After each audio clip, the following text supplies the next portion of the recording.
So I tell everybody, have a backup plan. Even the DJs coming up under me now, I say, yo, have a backup plan. And everybody's cliche answer is the plan B is to do plan A. And I'm like, all right. Nah, you gotta be all right. realistic about this. You gotta be realistic. The truth is, everybody's not gonna be Funk Flex.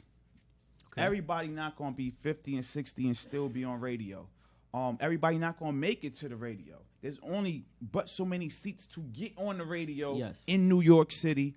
A lot of y'all is not gonna make it there. Very competitive. And you know, most DJs that I know, they do DJing part-time and then they work a 9 to 5, right? That's how they get their money, and that's how they balance.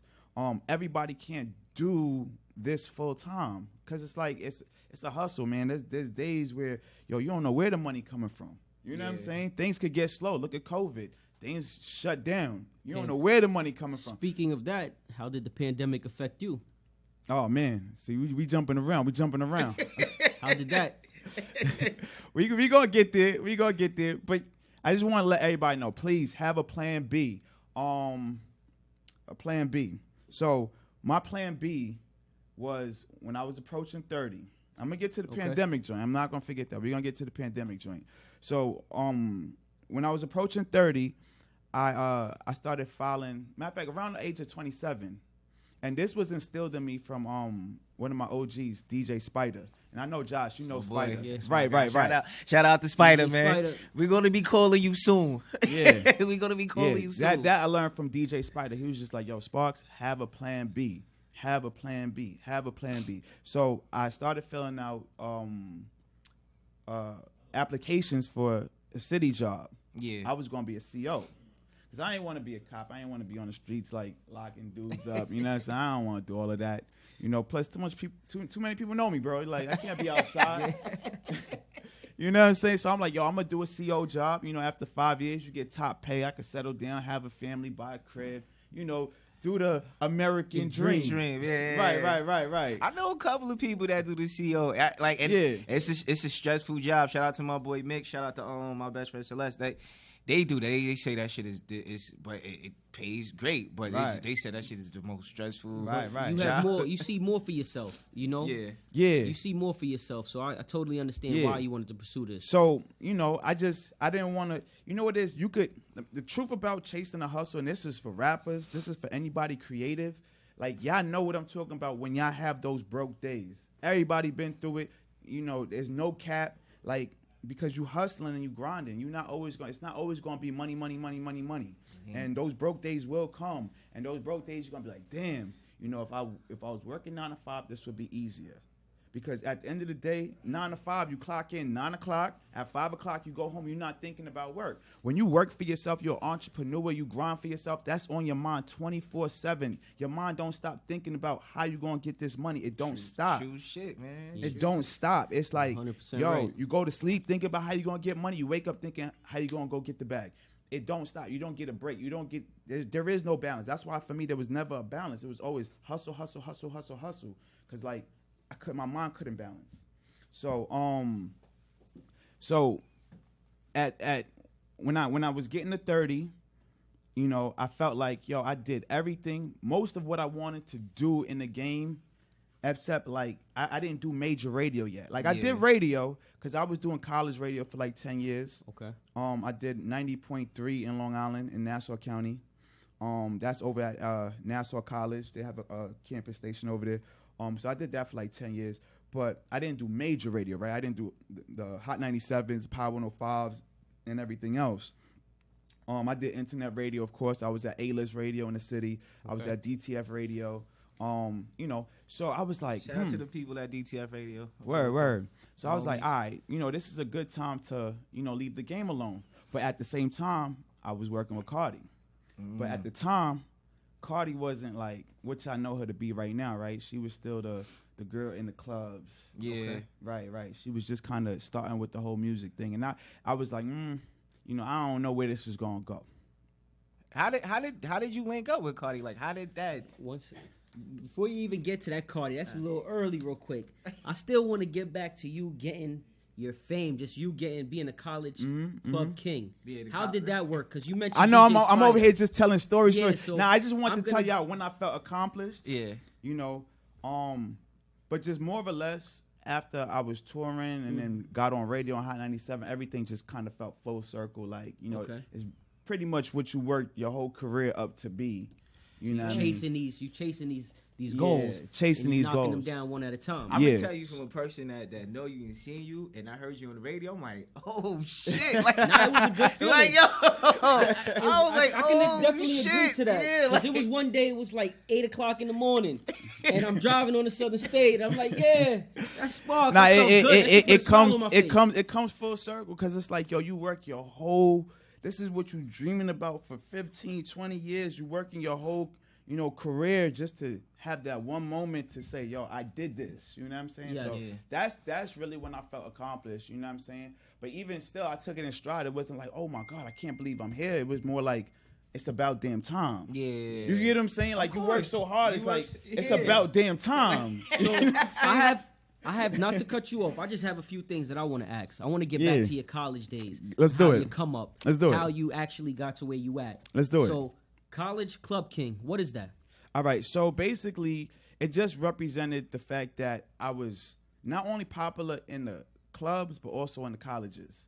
Like myself, there was DJ Spinfo and Spider, DJ Zeke, Monumental, of course. There was a couple of DJs that played a prominent role in the college market specifically. Okay. Right? Yeah. But then also were very popular inside the club. And you know, it was very different because there was some guys that was popular in the club, but we was popular in both. And the allure of that made it a great combination for events because now you got the college students coming and you got the regular street people coming, and it's like you mix it and it becomes a nice party. Because like how many parties you go to where it's like you see your same old friends, it's like nothing new, but now you mix it with a different demographic. Now you got a nice mesh. To see that, to actually be around that, your party wasn't jumping. Did you see y'all name on the flyer? That I can say that, because I seen it. It was just like you go to these events. Everybody's dancing. You got to figure out too which DJs you only go in if certain DJs are That's at the a party. fact. I'm not gonna lie. This is why I wasn't. Whenever I did parties, I wasn't the one to book the DJs because I did not want to look at me crazy because they was all hot. So I'll be like, there was a lot of hot DJs coming up. You also had DJs say, "Yo, you didn't book me for hold on. There was a lot of hot DJs, but you know, I don't know who stood the test of time, but oh shit, shots. Nah.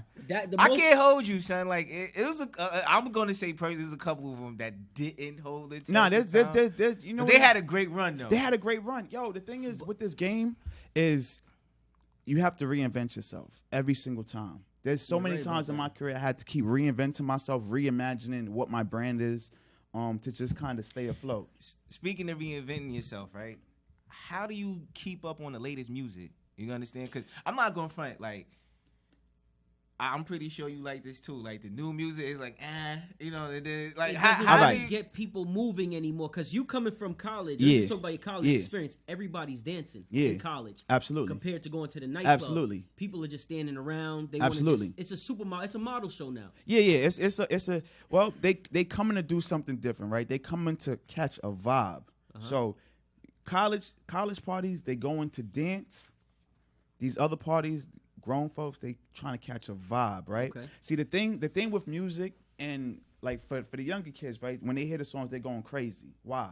Because that's what they know. Yes. We know the throwbacks, and we created memories to the songs in the early 2000s, in the 90s, right? Those were where we created memories. So now if I played a record, you're going to remember where you was at when that song was hot. You're going to remember what club you was in.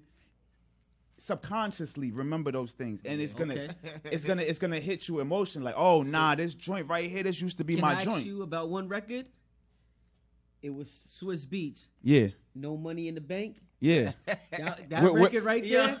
That record, I still remember what I was doing, where I was, and how I was feeling. Right. So he ain't got no money in the bank. Right. I still remember that one record. That record is going to sit with you forever. So now whenever that record comes on, it's going, oh, that used to be the joint. Me back. Right. These new records, you ain't create a moment. You ain't create a memory with these new records. So when you hear it, it don't resonate because you ain't create that memory. There's no connection to the record. Yes.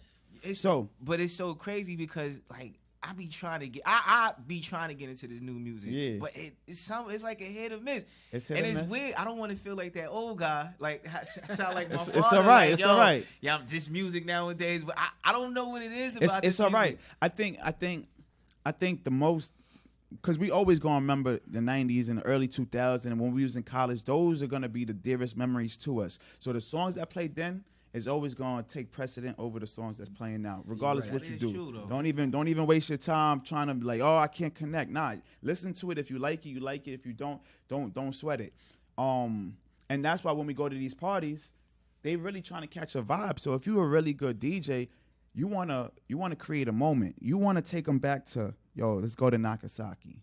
Let me play records like that you don't hear every single day, right? Mm-hmm. But it brings you back to a moment when you was like in the club or, you know, at a certain point in your life. So as a DJ, how do you resonate that with the crowd when you walk into a place? How do you know which song selections to pick and know which genre of music to play? I think as a DJ, like you gotta create playlists, right? In a sense of music that work well together. Not to go in and play that playlist like, oh, one song after the other. Don't do that. But just so when you picking records, you can move a little bit faster, right? Okay. I think that when you go inside of a room, you can feel it out with certain records, certain key records, you can feel it out. Because like, first thing you got to do as a DJ when you enter a room, you got to win the crowd over. You got to win the crowd over. They got to be on your side, meaning they got to be feeling what you're doing. So you got to get them engaged. Once you get them engaged, you can take them on a musical journey. But you got to get them engaged first. If you try to go on a musical journey before they with you, then that's when the DJ and the crowd disconnect. Have there ever been a time, right? You played all the time. All the time. There's times for everything. No. Like you played and nobody was moving. You was like, shit, what the fuck? Like, yeah, what am I do? Like, it happens. Yo, let me tell you something. As a DJ, there's no DJ that's a mind reader. Yeah. Right? You just got to keep adjusting until you catch the crowd. And when you catch the crowd, then you got to know how to follow through. You see what I'm saying? Okay. So you might throw a record out. Oh, man, this didn't work. Throw another record out. But you got to use popular records to get them engaged. But when you catch them, then you can take them on the journey you want to take them on. Because I know that gotta be like... It happens. Like yo, let me say something. You could be in front of 100,000 people and you play a song and they just looking at you like this. You on stage and they just all looking up at you like this. Like, and waiting. Yo, I remember I was doing one show. We was in Tampa. And it was a festival. And they was waiting for Cardi to come out. Okay. They didn't give a fuck what I was playing. Yo, every record they just looking up like, okay, where's the main act? Where is she? Like they just waiting for Cardi. How did that make you feel? I don't feel no type of way. You just gotta know how to engage the crowd. I mean, eventually I got them, you know. Okay. But sometimes you don't keep them for too long. You know, you just gotta know what to do when you got them and really, you know, create that engagement. Okay. That's that. Yeah, it's because. Like you said, playing in the that got to, you know, right. It gotta hit but like you said, you I'm guessing that you have to be like strong minded also. Absolutely, absolutely. You can't even get down on yourself. It's just like, all right. Yeah, and I think what happened at that festival too. Everybody was just out there waiting for so long. So it's like when you're doing like a concert, you want there to be like not more than a 10-minute break between artists. Okay. You want 5 to 7 minutes. The DJ might rock and keep the crowd engaged. But think about it. How long can you keep everybody yelling and screaming for? True. It's like after a certain amount of time, they're just like, all right, I'm tired of yelling and screaming. Bring me the artist. You know, I want to see that. I came for the show, you know. So low key, you could say you really popping low key. And I mean, you popping low key. You a big deal. I put my dues in. Just put like that. I put my dues in. But I want to get back to the pandemic. Let's get to it. How did you survive? How did I survive? I was robbing and stealing. Don't tell the DA. Nah. Scamming out here. Yo, nah. So I was still, you know, off the record, because I hope they don't see this, but I was still getting the bag. I was still getting a little bag. You know what it was? Because not only do I do clubs, like the clubs, I was staying inside because I didn't want to catch COVID.